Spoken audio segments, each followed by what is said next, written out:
अस्सलाम वालेकुम जी। News update में हूँ शामदीद। इस वक्त मुल्क में एक अफरा तफरी वाला माहौल बना हुआ है, लेकिन पीडीएम जमातों के लिए जो सबसे बड़ी सरदर्द बनी हुई है वो है जनाब सुप्रीम कोर्ट का फैसला कि सुप्रीम कोर्ट का अब सोमवार के दिन क्या फैसला आएगा या जब इस पर समाअत होगी तो क्या होगा। लेकिन इससे कबल अब जो नवाज हुकूमत है या पीडीएम जो है ये अब इस चीज़ पर गौर कर रही है कि जो 3 रुकनी जो बेंच है इसका बाइकआउट किया जाए। जी हाँ, और इसमें सबसे पहले जो मशवरा दिया है ये दिया है जनाब नवाज शरीफ साहब ने, और नवाज शरीफ साहब ने साथ ही साथ ये भी कह दिया है कि जो तमाम जो जमातें हैं ये बाकायदा तौर पर सोमवार को या पीर के दिन जब ये समाअत होगी तो इनके जो वकील हैं ये वहाँ पर जाकर बेंच से लातलकी का जो इजहार है वो कर दें और बाकायदा तौर पर इसका बाइकआउट किया जाए।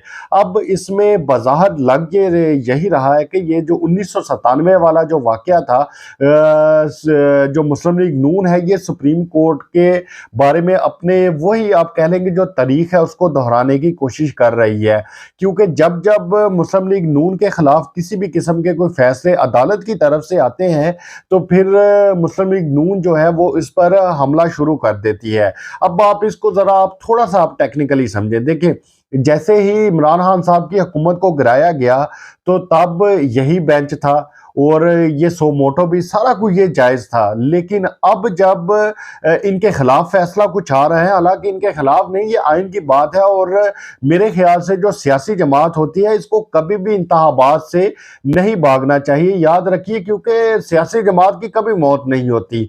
ये अगर ज़्यादा से ज़्यादा क्या होगा, हार ही जाएंगे इलेक्शन, इससे आगे तो कुछ नहीं जा सकता। लेकिन अगर कल को फिर इसी तरीके के काम कोई और हुकूमत करेगी तो फिर नवाज शरीफ या जो पीडीएम हुकूमत है ये किस तरीके से कह सकेंगे कि ये एक गैर आईनी काम है। तो इस पर अब इनको ज़रा संजीदगी से सोचना चाहिए।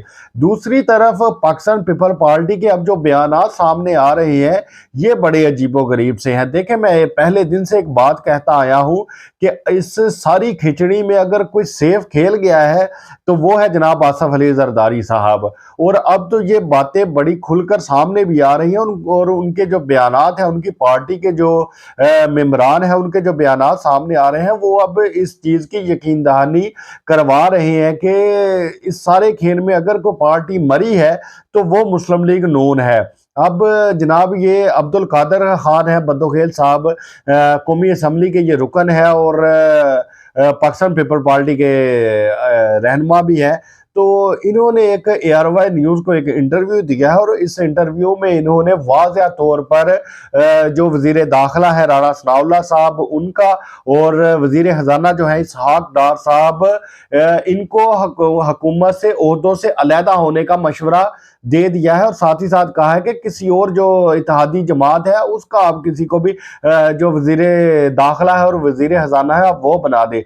और बात यहाँ तक नहीं रुकी, साथ ही साथ उन्होंने ये भी कहा कि जो मरियम नवाज साहिबा है ये कहती है कि जी मैं हुकूमत से लहदा हूँ, हालांकि वो मुस्लिम लीग नून की चीफ ऑर्गेनाइजर भी है और उनके चचा जो है वो वजीर आजम भी है। ये मैं उनके अल्फाज कोट कर रहा हूँ। तो वो कह रहे थे कि पहले तो वो पार्टी से इस्तीफा दे और फिर जो लातलकी वाले बयानात हैं वो दे मरियम नवाज साहिबा। तो अब इससे लग तो यही रहा है कि जो पाकिस्तान पीपल पार्टी है अब इसको हवाओं का रुख, जो कि मैं 2-3 दिन से ये बात कर रहा हूँ कि हवाओं का जो रुख है ये अब तब्दील होता नजर आ रहा है। तो शायद अब इसी पर अमल करते हुए पाकिस्तान पीपल पार्टी भी अब, चूंकि इनको पता है कि अगर हम इंतखाबात में चले गए और मुस्लिम लीग नून के साथ या पीडीएम के साथ हम इंतखाबात में गए तो हमें तो जूतों के अलावा कुछ नहीं मिलेगा। तो शायद अब इसलिए पाकिस्तान पीपल पार्टी अपना एक नया बयानिया बनाने के लिए गौर कर रही है। अब हम इस पर देखेंगे कि सोमवार को क्या समाअत होती है और इस पर क्या फैसला सामने आता है। लेकिन इस वक्त की जो मौजूदा सूरत हाल है वो यही है कि मुस्लिम लीग नून ने और खास तौर पर नवाज शरीफ ने, देखिए नवाज शरीफ यहाँ पर इसका बाइकआउट करने का क्यों कह रहे हैं। पहले दिन से इनका ये प्लानिंग थी कि किसी ना किसी तरीके से नवाज शरीफ को वापस लाया जाए, उनको अहल किया जाए, या फिर जिस तरह से मरियम नवाज साहिबा कहती है कि तराजू के पलड़े बराबर करो, या फिर ये लोग चाह ये रहे थे कि इमरान खान साहब को नाअहल किया जाए। अब इमरान खान साहब की नाअहली एक तरफ और नवाज शरीफ साहब का अहल होना एक तरफ है। अब बीच में जो आ गई, ये आ गई दोनों असम्बलियां, और इन दोनों असम्बलियों में अब देखें जो गैर आईनी काम था ये तो कर दिया हुआ था कि जी 8 अक्टूबर को हम इंतखाबात करवाएंगे। अब इसके बीच में आ गई सुप्रीम कोर्ट।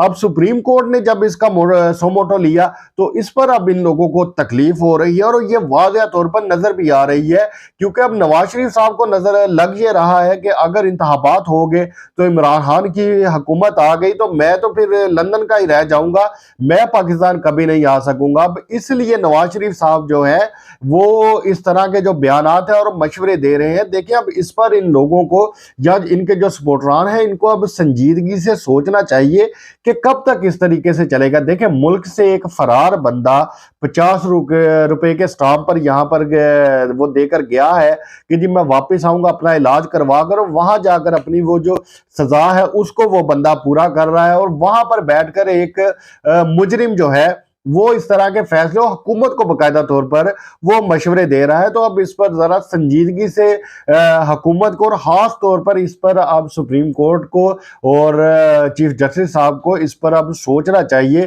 कि आया ये फैसला आइन पर होना है या फिर आइन की खिलाफ वर्जी होनी है, क्योंकि इस वक्त वाज़ेह तौर पर जो आइन है वो टूटता हुआ नजर आ रहा है। आपकी इस बारे में क्या राय है? आप अपनी राय से हमें जरूर आगाह कीजिएगा।